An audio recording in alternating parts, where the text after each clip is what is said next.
સુરત શહેરના unique hospital નજીક આવેલા રામજીભાઈ મૂર્તિવાડા પાસે એક અતિ દુઃખદ ઘટના સામે આવી છે।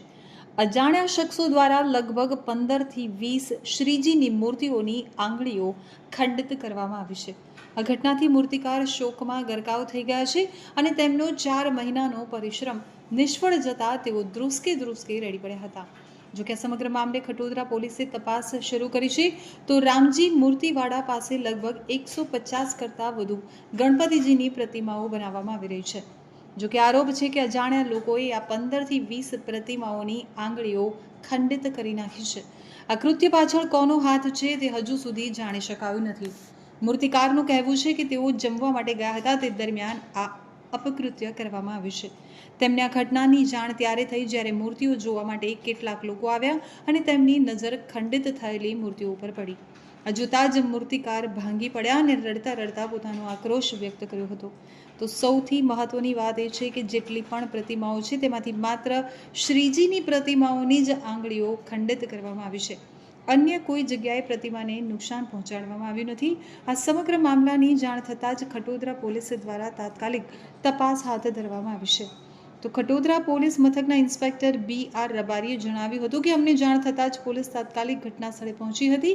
હાલ અમે કેટલી મૂર્તિઓ ખંડિત થઈ છે અને કઈ રીતે ખંડિત થઈ છે તેની તપાસ કરી રહ્યા છીએ। તો મૂર્તિકારની પણ પૂછપરછ કરવામાં આવી છે પરંતુ તેમને પણ આ અંગે કોઈ જાણકારી નથી। અમે આસપાસના તમામ CCTV ફૂટેજની પણ તપાસ કરી રહ્યા છીએ। સર, કઈ રીતે ઘટના બની છે અને કઈ રીતે કાર્યવાહી?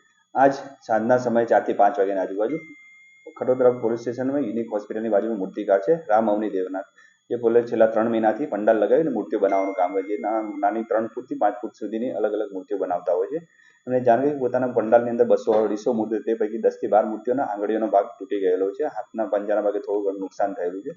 તે બાબતની જાણ કરતા પોલીસ જગ્યા ઉપર જઈને તપાસ કરતા ત્યાં અને આસપાસના કેમેરા ફૂટેજ જતા કોઈ એવું ગુનાહિત અથવા કોઈ ઇરાદાપૂર્વક કરેલું કૃત્ય પોલીસની હાલની તપાસમાં જણાઈ નથી આવ્યું। તેમજ મૂર્તિકારના અને તેમના સાથેના કામ કરતા 25 મજૂરોની પૂછતાછ કરવા દરમિયાન જાણવા મળ્યું છે કે મૂર્તિ માટીની મૂર્તિ પર્ટિક્યુલર બનાવી છે અને માટીની મૂર્તિ અને અત્યારે ભેજવાળું વાતાવરણ છે, નવી મૂર્તિઓ બધી બનાવેલ છે, કલરનું પેઇન્ટિંગનું કામ કરેલ છે।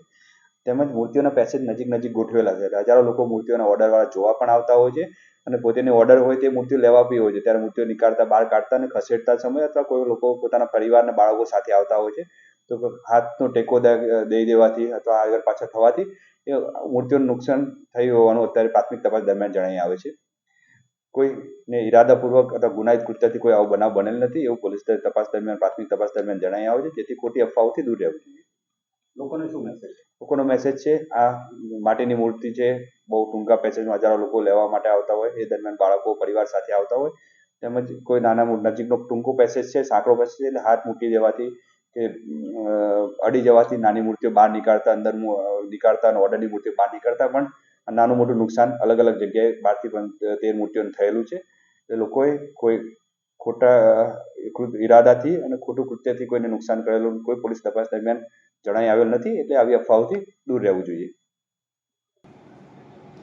તો અન્ય એક બનાવમાં સુરત શહેરના વેસુ વિસ્તારમાં અસામાજિક તત્વો દ્વારા ગણપતિ બાપાના આગમનના બેનરો ફાડવામાં આવ્યા હતા। સ્થાનિક લોકોમાં ભારે રોષ જોવા મળી રહ્યો છે। આ ઘટના ગુરુવારે મોડી રાત્રે બની હોવાનું માનવામાં આવે છે। ડોક્ટર હેડગેવાર નગરમાં ગણપતિ બાપાના આગમનના વધામણા માટે લગાવવામાં આવેલા બેનરોને રાત્રિ દરમિયાન 3 થી 4 અજાણ્યા ઇસમોએ ફાડી નાખ્યા હોવાના આરોપ છે। તો બેનરો ફાડનાર અસામાજિક તત્વો CCTV કેમેરામાં કેદ થયા છે, જેમાં તેઓ બાબા સાહેબ આંબેડકર સહિતના અન્ય બેનરોને પણ ફાડતા નજરે પડે છે। આ સમગ્ર મામલે વેસુ પોલીસ સ્ટેશનના PI GI પટેલે જણાવ્યું હતું કે અમે ફરિયાદ મળતા તાત્કાલિક તપાસ કરી રહ્યા છીએ અને 2 શંકાસ્પદ લોકોની પૂછપરછ પણ હાથ ધરવામાં આવી છે। CCTV ફૂટેજના આધારે ઝડપથી આરોપીઓને ઓળખી કાઢી તેમની ધરપકડ કરવામાં આવશે। मेरा नाम धनराज गवई है और आज सुबह में हम लोग जब बाहर ऐसे ही निकले थे तो हमने देखा कि यहाँ पर बैनर फटा हुआ है। जो गणेश आगमन का बैनर लगाया हुआ था वो बैनर फटा हुआ है, फिर डॉक्टर अंबेडकर जी का बैनर लगा है वो फटा हुआ है। फिर थोड़ी देर में और भी चीज़ें पता लगती है कि जो आजू बाजू में जो किराना के जो दुकान है तो उनके जो CCTV कैमरे है वो भी निकाल कर लेकर गए और जो बैनर लगे हुए थे उन शॉप ऑनर्स के, वो बैनर्स भी वो लोग फाड़ दिए हैं। और फिर थोड़ी देर में हमको लगता है कि भाई चलो एक सामने ही बिल्डिंग है सुमन सेल, तो उसमें एक लाइक सीसीटीवी कैमरा बाहर गेट पर लगा हुआ है। तो हमने सोचा कि चलो एक बार ही चेक कर लेते हैं, अगर उसमें कोई एक्टिविटी दिखती है तो। फिर हम जब वहां पर अंदर गए और हमने चेक करा तो वहां पर कुछ असामाजिक तत्व दिख रहे हैं, 4 से 5 लोग हैं जो ये काम को अंजाम दे रहे हैं, कि जिसमें एक बैनर तो बाबा साहेब अम्बेडकर जी का, दूसरा गणेश उत्सव का बैनर फाड़ा गया है, ऊपर एक दूसरा बैनर लगाया हुआ है, ऐसे 5-6 बैनर फाड़ दिए हैं। और जैसे कि बाबा साहेब का बैनर फाड़ के और गणेश जी का बैनर फाड़ के हमारी धार्मिक भावनाओं का ठेस पहुंचा है। तो हम लोग चाहते हैं कि गुजरात पुलिस प्रशासन से कि जितने जल्दी से जल्दी इस पर कार्यवाही हो, तो कड़क से कड़क कार्यवाही करे और इन लोगों को हिरासत में ले, और जो भी एक्शन ली जाती है पुलिस के द्वारा वो एक्शन लीजिए, ताकि ऐसे कोई भी काम को कोई वापस से अंजाम ना दे सके। धन्यवाद।